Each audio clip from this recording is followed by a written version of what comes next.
आज हामीले तपाईलाई प्रधानमन्त्री पुष्पकमल दाहाल प्रचण्ड युद्धकालको समयमा कस्तो घरमा बस्दै आएका थिए यो विषयमा जानकारी दिन गइरहेका छौं। यो लेख 2071 सालको कार्तिक 29 गते लेखिएको हो। पहिलो पोस्ट.com को लागि नरेन्द्र केसीले लेखेका हुन्, तर हामीले समय सान्दर्भिक ठानेर यति बेला प्रस्तुत गर्न गइरहेका छौं। यो समाचार हो प्रधानमन्त्री पुष्पकमल दाहाल प्रचण्ड पहिलो पटक प्रधानमन्त्री भएर सत्ता छोडिसके पछाडि एकपटक उनी त्यो ठाउँमा पुगेका थिए जहाँ उनले 10 महिनासम्म आफ्नो हेडक्वार्टर बनाएका थिए।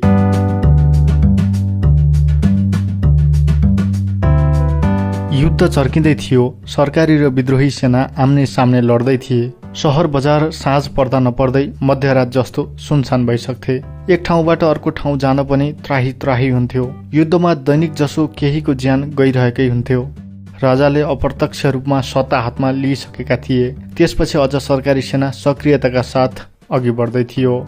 विद्रोही सेना पनि एकपछि अर्को फर्मेसन बनाउँदै सरकारमाथि दबाव सिर्जना गर्दै थियो। कुनै दिन कतै ब्यारेक त कुनै दिन कतै जिल्लामा आक्रमण बोल्दै थियो विद्रोही। युद्ध अझ भयानक हुँदै थियो। गाउँहरू जति विद्रोहीको नियन्त्रणमा थिए, शहर सदरमुकाम जति सरकारी फौजको नियन्त्रणमा थिए। यो भयानक अवस्थामा विद्रोहीका मुख्य कमान्डर कहाँ बस्छन् होला, कस्ता होलान् ती, कस्तो घरमा बस्छन् होला उनी, कस्तो छ होला उनको खानपान अनि सुरक्षा व्यवस्था। राष्ट्रिय मात्र होइन, अन्तर्राष्ट्रिय क्षेत्रले समेत निकै उत्सुकतापूर्वक सोधिरहेका यी प्रश्न यो गाउँका लागि भने नयाँ थिएनन्। कहिलेकाहीँ राजा ज्ञानेन्द्र नै विद्रोही कमान्डर हुन् भन्ने तथ्यहीन तर्कहरू छरपष्ट भइरहँदा यहाँका जनता पेट मिची हाँस्थे रे। प्रचण्ड भन्ने मान्छे नै छैनन् भन्ने कतिपयले चर्चा गरिरहँदा उनी सेतो घोडामा ओहोर दोहोर गरेको यहाँका जनताले आँखै अगाडि देख्थे रे। कतिले नदेखेको नदेखेै गर्थे रे। कतिले हामीलाई मराउन यिनलाई यहाँ राख्या त होलान् भनेर रिस पनि उठाउँथे रे। दिउँसो बाहिर बसेर घाम ताप्ने अनि छिमेकीसँग भलाकुसारी पनि गर्ने, गाउँलेले खाने रोटी ढिँडो खाने, सामान्य देखिने ती व्यक्ति त्यति ठुलो युद्धका कमान्डर हुन् भन्ने पत्ता लगाउनु पनि धेरैलाई मुस्किल। दाङको घोराही बाटो रोल्पा हुँदै रुकुमसम्म जाने मुख्य बाटो छोडेर चप्का खोलाको पुलबाट दायाँतिरको गाउँमा लागेपछि झण्डै 1.5 घण्टाको पैदल यात्रापछि पुग्न सकिने राङ्से गाविसको डाँडा गाउँमा अहिलेको जस्तो सडक पुगेको थिएन उति बेला।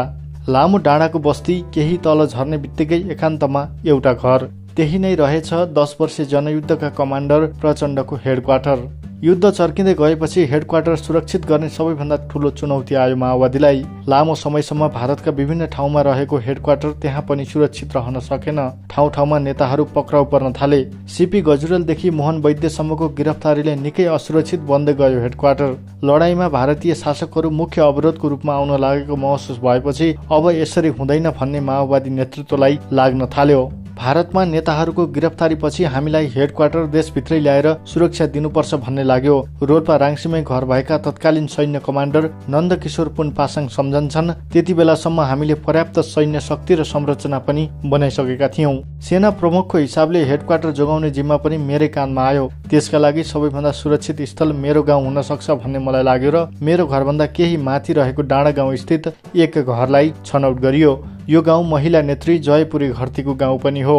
युद्धकालमा कुशल कमान्डरको मिथक बनेका पासाङले युद्ध सुरु हुनु अघि नै आफ्नो घरमा लामो बङ्कर बनाएर सुरक्षित हुने अभ्यास थालिसकेका रहेछन्। 2051 असोजमा जति बेला आफू मादल वादक र बुबा अगुवा भएर स्थानीय चप्का खोलाको मेलामा पैसेरू नाच्दै थिए, त्यति बेला नजिकै रहेको ओभाङ चौकीबाट आएको प्रहरीले पासाङलाई लक्षित गरेर गोली चलाउँदा स्थानीय 2 जनाको ज्यान गयो र पासाङको हातमा गोली लाग्यो। यो घटनापछि आफूलाई असुरक्षित ठानेर पासाङले एक घरबाट अर्को घरसम्म निस्कने लामो सुरुङ नै बनाएका रहेछन्। पासाङले हेडक्वार्टर राख्न यही गाउँ रोज्नुको मुख्य आधार भने यहाँका जनताप्रतिको विश्वास रहेछ। अहिले पनि पासाङको एउटा मात्र अनुरोधमा जुरुक्कै उठ्ने यो गाउँ मगर बाहुल्य बस्ती हो। मगरहरू बढी नै सोझा र इमान्दार हुन्छन्, आफू मर्न तयार हुन्छन् तर अरूलाई बचाउँछन्। झण्डै 11 वर्षपछि पुरानो हेडक्वार्टरमा पुगेका पूर्व विद्रोही कमान्डर प्रचण्डले निकै भावुक भएर भने, म यिनै रोल्पाली सोझा मगरहरूको सहारामा यहाँ बसेर देशभरिको युद्ध सञ्चालन गरेको हुँ। देशमा गणतन्त्र ल्याउन नेतृत्व गरेको बस्ती यही हो। आफू सधैँ अप्ठ्यारोमा पर्दा रोल्पा आएर सास फेर्ने गरेको बताउने प्रचण्डले उहिले 40 को दशकमा मसाल विभाजन हुँदा र जनयुद्धको तयारीका क्रममा आफूले रोल्पा आएर नयाँ योजना बनाएको रहस्य खोल्दै थपे। त्यसपछि युद्ध उत्कर्षमा पुग्दै गर्दा रोल्पा आएर यही हेडक्वार्टर राखियो। शान्ति प्रक्रियाको प्रारम्भ पनि रोल्पाबाटै भयो। यसपटक पनि संविधान निर्माण प्रक्रियामा निकै सकस भएपछि ऊर्जा लिन युद्धकालीन हेडक्वार्टरमा आएको उनको स्पष्टोक्ति थियो। पूर्व विद्रोहीको युद्धकालीन हेडक्वार्टर अहिले सुनसान छ। सुनसान मात्र होइन, घाइते अवस्थामा छ। गोलीले छेदविच्छेद भएको छ युद्धकालीन हेडक्वार्टर। भएछ के भने लगातार 10 महिनासम्म प्रचण्डको हेडक्वार्टर यही घरमा रहँदा सरकारी सेनाले पत्तो पाएछ। चारैतिर विद्रोही सेनाको घेरामा रहेको यो हेडक्वार्टरमा हमला गर्न पैदल आउने सम्भावना नरहेकोले सुरक्षाका हिसाबले ढुक्क रहने स्थिति थियो। तर एक दिन विशेष सूत्रबाट यो हेडक्वार्टरबारे सरकारी सेनाले जानकारी पाइसकेको र जे पनि हुन सक्ने चेतावनी सहितको सूचना पाए लगत्तै राङ्सीबाट अर्को गाउँ राङकोटको गोरी गाउँमा हेडक्वार्टर सारियो। विद्रोही सैन्य प्रमुख पासाङ सम्झन्छन्, नभन्दै हेडक्वार्टर सारेको 2 दिनपछि सरकारी सेनाले हवाई हमला गर्यो र हेलिकप्टरबाट यही घरलाई निशाना बनाएर चारैतिरबाट गोली बर्साइयो। त्यतिबेला गोलीले पुवाल परेको यो घरको मर्मत सम्भार गरिएको छैन। आफ्नो हेडक्वार्टर बसेको घाइते घर हेर्न 11 वर्षपछि पुगेका प्रचण्डले यसलाई जस्ताको तस्तै राखेर युद्ध संग्रहालय बनाउने घोषणा गरेका छन्। उनको घोषणाले साकार रूप लिने हो भने युद्ध पर्यटनको क्षेत्रमा पनि नयाँ आयाम हुन सक्छ।